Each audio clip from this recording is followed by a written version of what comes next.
Faisant depuis plus de 20 ans le champion d'une Europe unie, la France a toujours eu pour objet essentiel de servir la paix.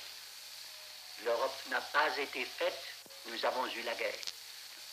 L'Europe ne se fera pas d'un coup, ni dans une construction d'ensemble. Elle se fera par des réalisations concrètes, créant d'abord une solidarité de fait. 60 ans après la signature du traité de Rome, nous avons souhaité faire un point sur l'état actuel de la situation de l'Union européenne. Revenons sur ses origines. Les 24 et 25 mars 1957, le traité de Rome est signé. Il donne naissance à la Communauté économique européenne, la CEE. C'est alors le début de la coopération entre les 6 pays fondateurs de l'Union européenne, la Belgique, la France, l'Italie, le Luxembourg, les Pays-Bas et l'Allemagne de l'Ouest. Au lendemain de la guerre, l'objectif premier de cette union est de permettre d'instaurer la paix entre les différents pays par le biais d'une coopération économique et politique. Aujourd'hui, cette Union européenne est mise à rude épreuve. Elle est remise en question pour plusieurs raisons. Certains considèrent qu'au fur et à mesure, l'UE s'est éloignée de son objectif principal. Cette organisation a avant tout été créée pour assurer la paix au sein et entre les pays qui la composent. Or, cet aspect semble parfois relégué à l'arrière-plan, alors qu'il devrait être placé au cœur de l'Union européenne. Un autre problème est aussi soulevé. Certains considèrent que cette organisation créée par et pour 6 pays s'est trop rapidement étendue pour regrouper jusqu'à 28 pays avant la sortie de la Grande-Bretagne. Au cours des 10 dernières années, l'Union européenne a accueilli 13 nouveaux États membres. Les institutions ne sont et ne semblent pas adaptées pour un si grand nombre de pays, et les écarts entre les différents États membres, notamment au niveau économique et social, sont jugés trop importants. De son héritage à ses enjeux contemporains, comment cette association politico-économique a-t-elle évolué au cours du temps pour en arriver à cette situation actuelle, quelque peu tourmentée? Pour faire un point sur l'état actuel de la situation de l'Union européenne, nous sommes partis à la rencontre de spécialistes, hommes politiques, membres d'associations, afin de recueillir leurs différents points de vue. Nous leur avons posé une première question. Comment définirez-vous l'Union européenne en 3 mots? 3. C'est mon chez-moi. Autrement dit, je me sens bien sûr belge d'expression francophone, mais le sentiment que ce petit bout de terre, là, 2,2% des terres émergées, c'est mon chez-moi. L'Union européenne, pour moi, c'est un levier.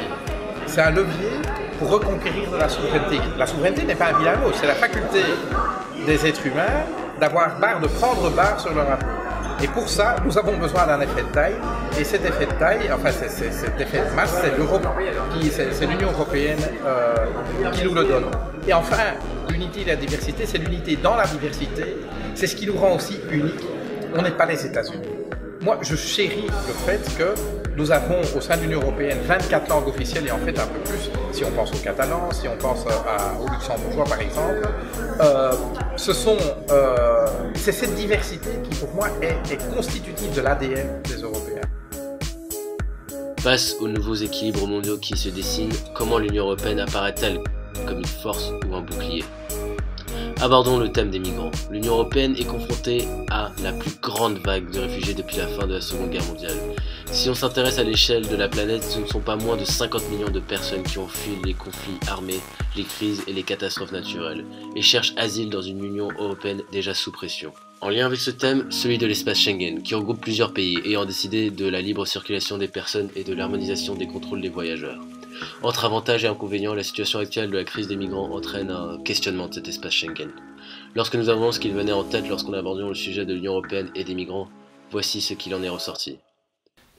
Si vous regardez la situation des flux de migration, actuellement, ça n'est pas, par exemple, en France qu'arrive le plus de migrants.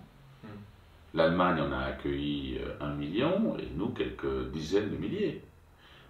Donc c'est très lié à la situation économique d'un pays. L'Allemagne, pour différentes raisons, d'abord liées à son déclin démographique d'une part, et à la vitalité de son économie d'autre part, a pu plus facilement ouvrir ses frontières et se sentir prête à accueillir ceux qui souhaitaient venir en Allemagne pour différentes raisons, soit comme réfugiés de zones de guerre, soit éventuellement comme migrants économiques.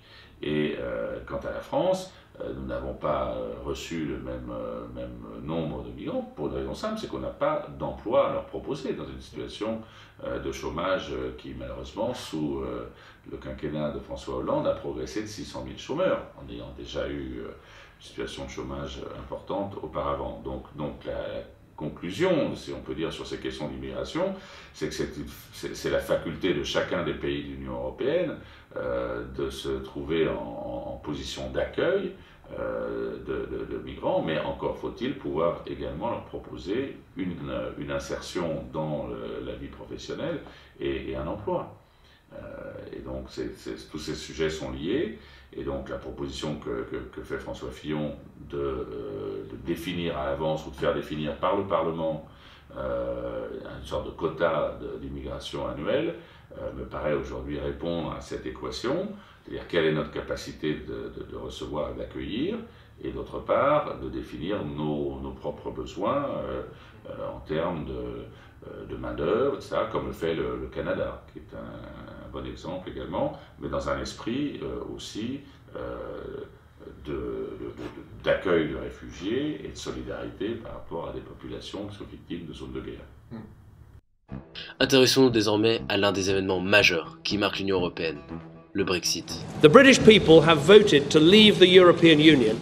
Avant de revenir sur l'histoire du Royaume-Uni au sein de l'Union européenne, écoutons les différentes définitions du Brexit en 3 mots. Je crois que c'est le choix d'abord démocratique du peuple britannique, exprimé par référendum, donc ça doit être à la fois respecté par le gouvernement britannique, c'est le cas, respecté aussi par les autres nations européennes, et ça ne change pas une réalité, c'est que la Grande-Bretagne fait partie de l'Europe, il y a une communauté de civilisation qui dépasse et de loin les constructions politiques, qui aujourd'hui, la construction européenne, telle qu'elle s'est faite depuis quelques décennies, elle est à l'évidence un échec, elle est à l'évidence contestable, donc finalement les Britanniques reprennent un peu leur liberté, ça n'empêchera pas une Europe pragmatique, une Europe des coopérations qui peut-être succédera à cette Union européenne.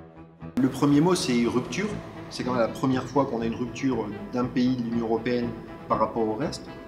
En même temps, c'est également négociation, parce que là on entame une période de négociation qui va durer pendant un certain temps et sur lequel on va vraiment négocier les avantages réciproques entre chacun. Et puis le troisième, c'est quand même peut-être opportunité. C'est que c'est l'opportunité, il y a plein d'opportunités qui viennent du Brexit, aussi bien pour l'Union européenne que pour le Royaume-Uni.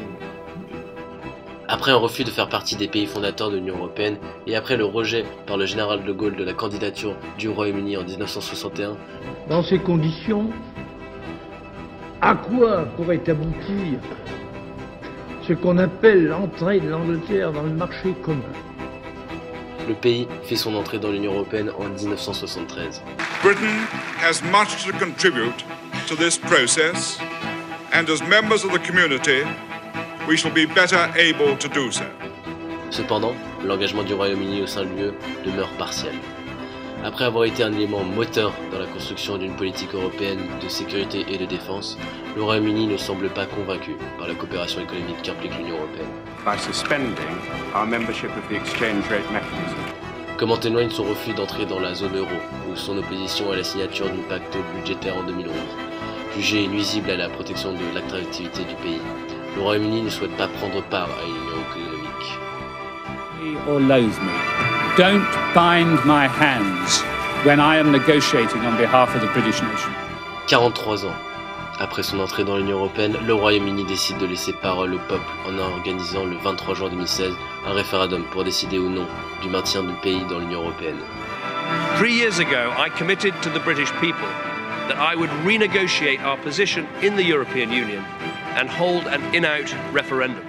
Si David Cameron avait obtenu des concessions de la part de ses partenaires européens afin de convaincre ses électeurs de rester dans l'Union européenne, les citoyens qui se sont rendus aux urnes en masse, avec un taux de participation de 71,8%, ont décidé à 51,9% de voter en faveur d'une sortie du Royaume-Uni de l'Union européenne. 9 mois après ce référendum, la procédure de sortie de l'Union européenne du Royaume-Uni a formellement été déclenchée le 29 mars dernier. Le Français Michel Barnier, nommé négociateur en chef pour l'Union, a insisté sur son souhait de mettre les choses dans l'ordre en trouvant d'abord un accord sur les modalités du retrait avant de discuter de la future relation et notamment d'accords commerciaux. Le Brexit est-il un futur poids pour l'Union Européenne? Entre risques et opportunités, voici le sentiment de nos invités sur ce sujet. C'est sans doute une perte. Je respecte profondément le choix des Britanniques d'avoir voté pour le Brexit. Tout choix démocratique doit être respecté, mais je le regrette, parce que je pense que ça va être un coup pour eux. Ça va être une perte économique substantielle, et c'est bien sûr aussi une perte pour nous, parce que nous allons voir l'Union Européenne à 28 amputée d'un État membre important. En même temps, cette perte est aussi une opportunité, c'est-à-dire que les autres États, ceux qui restent, doivent trouver des moyens pour aller de l'avant. Aller de l'avant ensemble à 27, aller de l'avant à 19 pour ceux qui ont la zone euro. Autrement dit, quand on subit le Brexit, on n'a qu'une seule solution, c'est s'unifier davantage. Quand on cherche à vous diviser, il faut s'unifier davantage. Alors l'exemple du Brexit est très intéressant parce que en fait, les Anglais qui ont donc voté majoritairement pour le Brexit devaient être extrêmement enthousiastes à l'idée de quitter l'Union Européenne. Or, on voit bien que c'est plutôt aujourd'hui une forme de débat interne à la Grande-Bretagne, de savoir si finalement il y a plus d'avantages que d'inconvénients à quitter l'Union Européenne, et une partie non négligeable de l'opinion publique britannique qui considère que finalement ce vote a été une erreur, et encore plus sur la base d'arguments fallacieux, puisque n'oublions pas que Nigel Farage, qui était le promoteur de la sortie de l'Union Européenne, a le lendemain du vote démissionné de ses fonctions de président du UKIP en reconnaissant publiquement à la télévision britannique que des arguments qu'il avait donnés dans la campagne en faveur du Brexit, ces arguments étaient faux sur la possibilité de redéployer une partie des crédits, du budget que la Grande-Bretagne consacrait à l'Europe, de la redéployer vers le National Health Service, c'est-à-dire la sécurité sociale anglaise. Or, c'était effectivement un argument dont il a admis qu'il était complètement faux.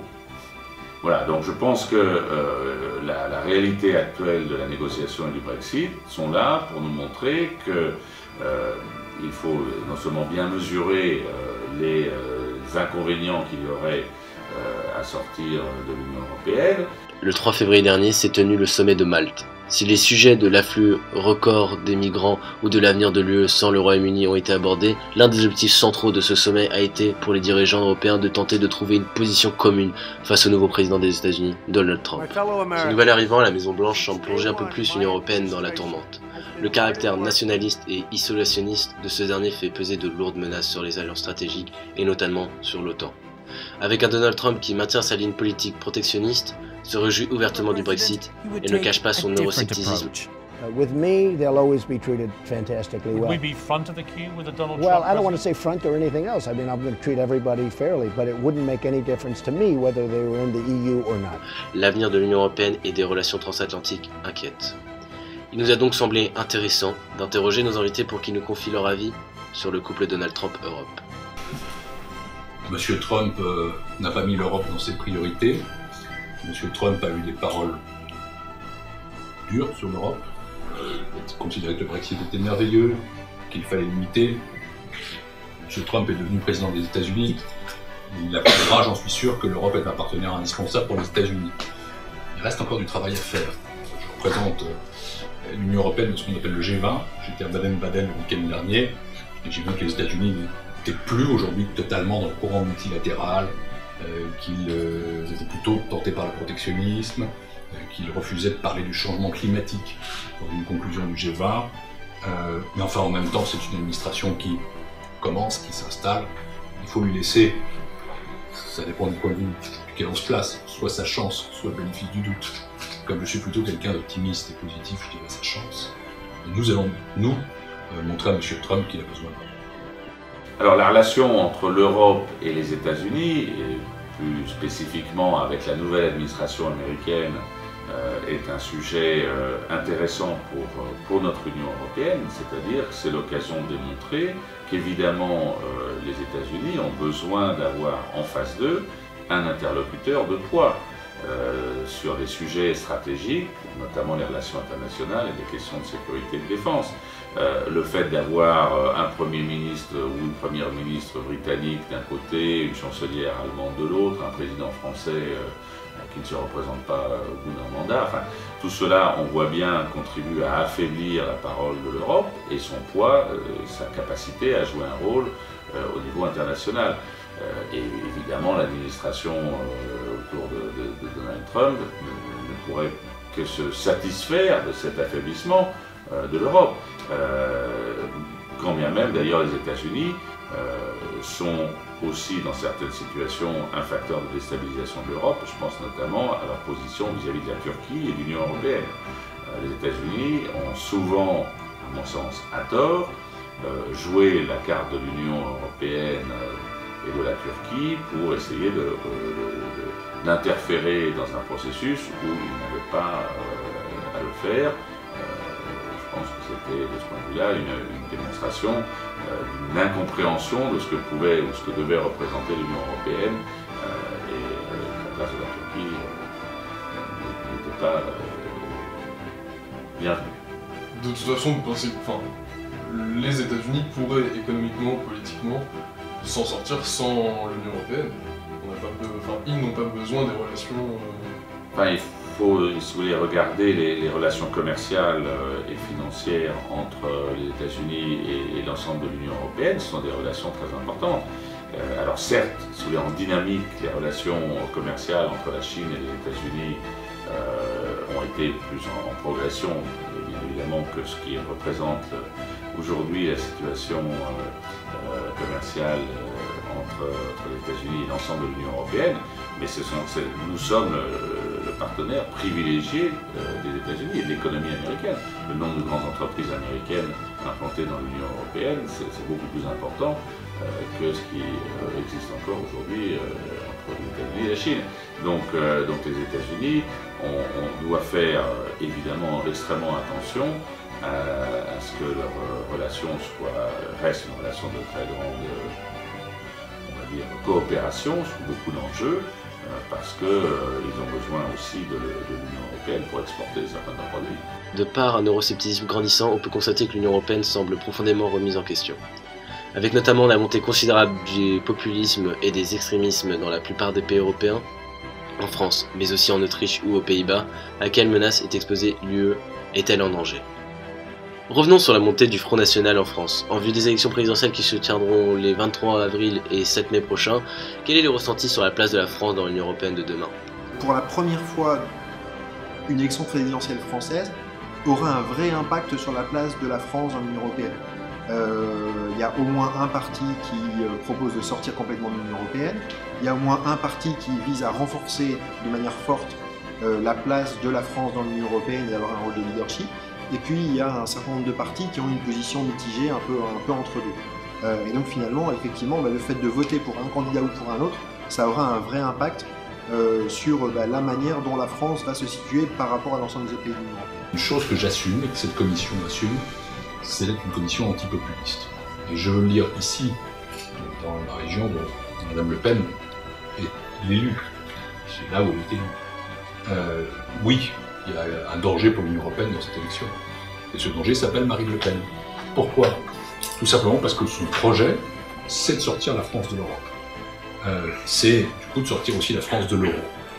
Que bien sûr, l'Union européenne sans la France, ça n'a pas de sens. La victoire de Mme Le Pen, c'est la fin de l'Union européenne. Mais on voit bien qu'il n'y a pas de dynamique de rassemblement. Parce que c'est toujours la logique de l'ego. C'est moi. C'est pas le projet commun, c'est d'abord moi. Je passe avant le projet commun. Résultat, c'est la division. Résultat, on risque de se retrouver, en tout cas, avec un face-à-face entre Marine Le Pen, qui se présente comme la candidate anti-establishment, et Macron, qui en fait plus qu'aucun autre élu, incarne l'establishment. Dans le sens où, si vous interrogez les gens de la bulle de Bruxelles, les gens qui travaillent dans les institutions européennes, les élus européens, etc., à 99%, ils vont vous dire « pourvu que Macron l'emporte ». Parce qu'en fait, Macron est l'homme qui veut adapter la France à la mondialisation néolibérale. Il assume ça. Il l'assume peut-être plus clairement que d'autres, mais c'est fondamentalement ce qu'il assume. Et donc, c'est vrai qu'un duel Macron-Le Pen, c'est vraiment le duel des opposés. Alors dans le débat présidentiel actuel, il y a manifestement deux lignes qui se partagent parmi les principaux candidats sur le rôle de l'Europe et notamment son interaction avec l'avenir de notre pays, de son économie, les questions de défense, de sécurité, d'immigration, etc. Deux lignes, une qui considère que l'Europe est une chance et une nécessité pour notre pays, une autre ligne, à laquelle évidemment je ne peux en aucun cas adhérer, qui considérerait que nous ayons plus d'opportunités en sortant de l'Union européenne et encore plus de la zone euro. Et là évidemment, je considère que ce sont des erreurs stratégiques, puisque finalement la construction européenne a été très positive pour notre pays. Je pense à son agriculture, mais pas seulement, à des grands projets, Erasmus, la conquête spatiale avec Ariane, et évidemment un projet industriel tel que Airbus qui, rien que ces quelques noms, évoque des réussites pour l'ensemble des Européens. Pour tenter de sauver cette Union européenne en danger, plusieurs idées sont nées. Récemment, la Commission européenne a fait l'annonce d'un livre blanc comprenant 5 propositions principales. Parmi elles, ceux qui veulent faire plus, font plus. L'Europe à géométrie variable offre la possibilité à certains pays d'aller plus loin dans certains domaines. De plus, lors du 61e congrès de la FNSEA, qui s'est tenu à Brest, nos propositions pour mieux d'Europe ont également été énoncées. Tout cela montre que l'Union européenne a bel et bien besoin de se renouveler, de prendre un nouveau cap. Nous allons alors demander à nos invités quelle transformation pour réorienter l'UE et quel futur envisage-t-il pour cette UE de demain. Qu'elle se réveille. J'ai besoin de trouver un nouvel élan pour une institution. L'approche de l'Europe, ce sont les perspectives. C'est les perspectives que nous offre l'Europe. Ce n'est pas un repli sur nous-mêmes, sur notre histoire passée, sur nos difficultés, sur les tensions qui ont existé, les guerres qui ont existé. Au contraire, ce sont des perspectives valorisantes en matière de croissance, d'économie, de recherche et développement, donc de technologies nouvelles et donc de perspectives pour l'ensemble du continent européen et de ceux qui adhèrent à un tel projet, le projet d'une Union européenne pour l'avenir de ces jeunes et l'avenir de ces peuples. Certains souhaitent soutenir l'Union européenne, une union selon eux primordiale et nécessaire mais qui doit cependant évoluer, s'adapter. Certains considèrent même qu'elle doit se réveiller.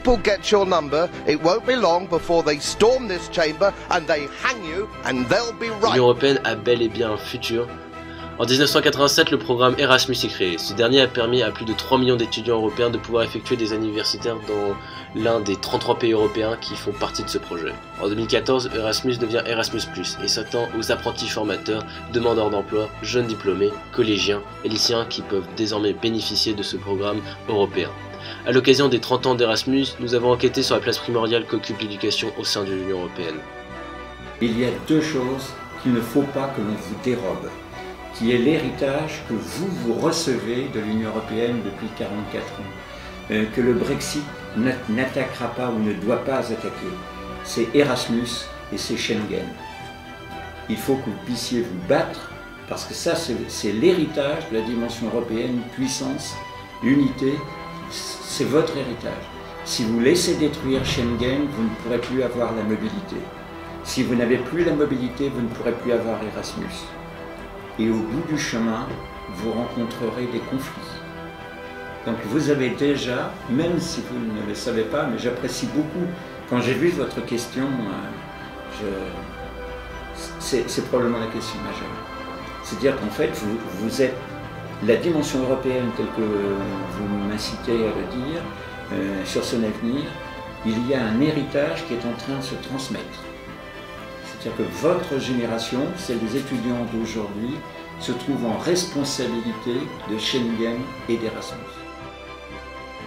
Nous pouvons donc conclure que l'Union européenne est un sujet d'actualité et un débat qui ne semble pas s'arrêter, mais qui tend vers une évolution de l'Union européenne et un renouveau de celle-ci. Ainsi, pour terminer ce documentaire, nous avons invité plusieurs personnes à donner leur ressenti par rapport à l'Europe.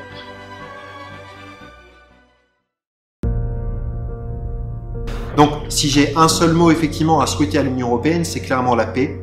On se rend pas compte en tant que jeune